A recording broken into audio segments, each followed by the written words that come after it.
President Marcos, abay bestado po guys ang kanilang plano. Talagang literal na bumingo talaga kayo. Ano?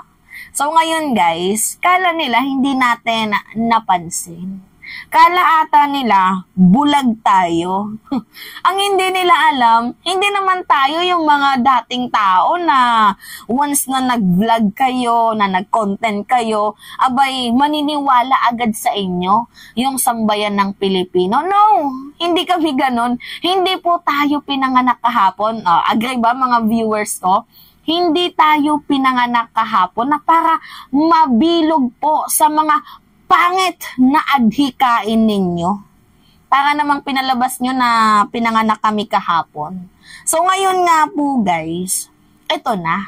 Yung pagbabaluktot ba nila guys sa tama at pambibilog po nila sa mamamayang Pilipino ng kanilang maling naratibo, akala nila ata hindi natin napansin yon. Kasi if you will remember guys ha, di ba? Si Roque na mismo ang umamin. May gentleman agreement na alam nyo naman, wina-water cannon tayo, nilalagyan ng floating barrier doon sa West Philippine Sea. Kung makikita nyo din guys, yung video sa recent, 'di ba, yung helicopter, 50 meters feet lang, kaya ang lakas ng hangin, 'di ba, yung mga dangerous at mga hindi kaaya-ayang gawain ng China. Abay, ang sinasabi po guys, ng mga Duterte's vlogger, si President Marcos daw po ang may kasalanan. So, bakit daw po may kasalanan si President Marcos? Kasi daw po, kung marunong daw pong sumunod, diba? Kung nakikinig lamang daw po itong ating Pangulo sa gentleman's agreement ni former President Duterte at ni Xi Jinping, hindi daw po sana tayo wina-water cannon, fino-floating barriers, dangerous blocking maneuvers. Hindi daw po natin mararanasan yun kung sumusunod daw po itong si President Marcos. Kasi ang gusto nilang ipalabas na naratibo, si President Marcos po ang mali kasi nilalagay daw po tayo ng ating Pangulo dito sa panganib. Yan yung gusto nilang i-sink in sa utak ng ating mga kababayang Pilipino. Where in fact, yung totoo dito guys, kung walang secret deal, 'di ba? Kung wala yung gentleman's agreement na yan na tinutukoy ni Harry Roque, na itinanggi naman ni Alan Peter Cayetano, kasi tinanggi ni Alan Peter Cayetano yun eh. Kasi, di ba sabi nila, ang secret deal daw ay iba sa gentleman's agreement. So, recorded daw po ito. Pero wala naman tayong nakitang record na gentleman's agreement. So, ngayon, sabi niya, si Alan Peter Cayetano daw dapat ang dito may responsibility. Pero si Alan Peter Cayetano, tinanggi yun. Tinanggi yung sinabi ni Roque, lahat po ng pinag-usapan na recorded. Kung walang record yan, baka secret deal yan.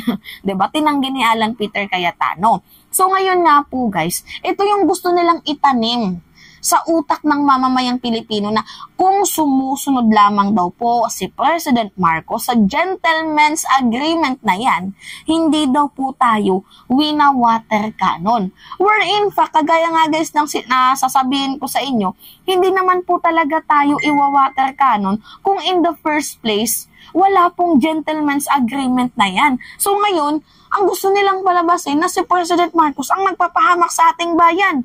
Na kung sa sumatotal, kung wala yung gentleman's agreement na yan, hindi po sana tayo pino-floating barrier, hindi po sana tayo wina-water cannon. Nagigets nyo ba guys yung punto ko? Ha?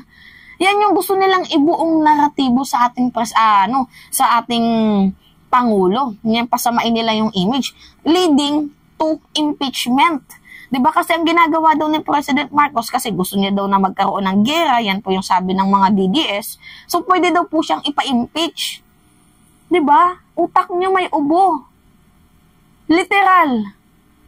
Utak talaga nila guys may ubo. Na dapat sana ang may kasalanan dito si Digong kasi betrayal of public trust yung kanyang ginawa. Wala tayong kamalay-malay sa gentleman's agreement na yan nung naging presidente siya, di ba? Na nakasalalay ang ating teritoryo dito sa China. Wala tayong kaalam-alam dyan. Tapos ngayon, sisisihin nila ang ating Pangulo na gusto daw po ng ating Pangulo na i-trigger itong China dahil nga daw po nagdadala tayo ng mga resupply mission na mayroon pong materials para ayusin, ikumpuni ang nabubulok nating BRP Sierra Madre. Malamang guys, sa totoo lang kaya po nagdadala. Well, hindi pa naman napatunayan na nagdala ng mga materials para ayusin ang BRP Sierra Madre. Pero yan po guys yung gusto ng ating Pangulo, ayusin itong BRP Sierra Madre natin. Kaya po gustong ayusin ng ating Pangulo ang BRP Sierra Madre na yan para mapanatili, ma-preserve ang sarili nating teritoryo. Wala pong gusto ng gera guys. Kahit ang ating Pangulo ayaw ng gera. Ang gusto po ng ating Pangulo, i-preserve ang sariling atin na ni isang teritoryo, wala po tayong isusuko. Paano pag nabulok ang BRP Sierra Madre dyan? Di kanila na. Buti nga sinadsad yan dyan ni Erap Yung BRP Sierra Madre na yan dyan sa Dyan sa Ayungin. Dahil kung hindi yan dyan nasadsad, naku baka yung natin wala na. Diba? Yung teritoryo natin naagaw na. Gusto kasi nila guys na mangyari, pabulukin na lang.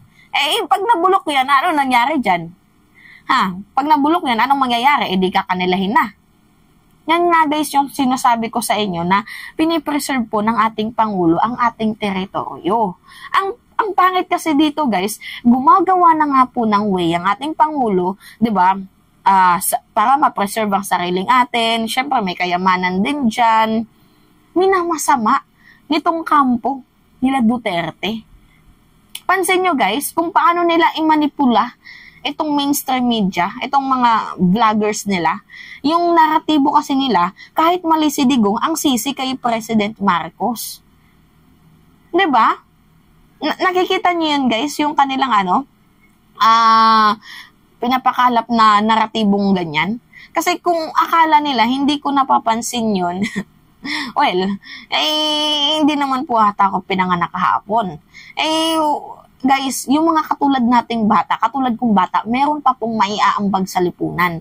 Na, hindi porket bata, binabata nyo lang, no. Yung sasabihin nyo, anong alam mo sa politika? Jutang gininang ginemis. 19 years old ako nung pumasok ako sa larangang vlogging na to. Diba? Alam ko yung mga moves nyo, alam ko yung mga pinanggagagawa ninyo. Hindi man ako sobrang talino, pero at least, alam ko na yung kinikilos nyo. Kaya nga nandito ako para magsilbing eye-opener. Kaya guys, wag na wag kayong maniniwala sa mga Duterte's vlogger. Kasi ang ginagawa nila, pinipikot lamang po nila kayo. Nakikita nyo yung sino yung may mali dito, pero pilit nilang binabaluktot ang tama. Isipin nyo na lang konting common sense na lang. Hindi naman tayo bubombahin ng water cannon ng China kung walang secret deal. Kasi si Digong may commitment. Diba? Tapos sasabihin nila kung marunong lang sanang sumunod ang ating Pangulo, hindi sana tayo ng water cannon. In the first place, sino yung may mali dito? Yung mayroong secret deal or yung pinaglalaban lang yung sariling atin? Think of that, guys. Think of that. Diba? Akala nila bobo tayo. Pero sila yung sila tong mga bobong maituturing.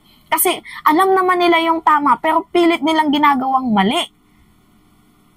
Kaya guys, huwag kayong magpapaniwala sa nila. Lalo pat si Roque mismo yung umamin ng gentleman's agreement na yan. Ako, kitang-kita nyo na totoo yung secret deal na yan. Kung hindi dahil sa secret deal na yan, wala sanang floating barrier, water cannon na nangyayari sa atin. Diba? Yan yung sinasabi ko sa inyo guys, na huwag kayong magpaniwala sa kanilang mga naratibo kasi binibrainwash lamang nila kayo. So anyway guys, yun lang. Gusto ko lang sabihin sa inyo yun. Kasi yan po yung nila yung way nila para mapa-impeach si President Marcos na gusto daw ni President Marcos na magtatag ng martial law, gusto daw po ni President Marcos na magkagera. Ganyan. Yan po yung gagamitin nilang way para ipa-impeach itong si President Marcos. Akala nila hindi ko mabibisto.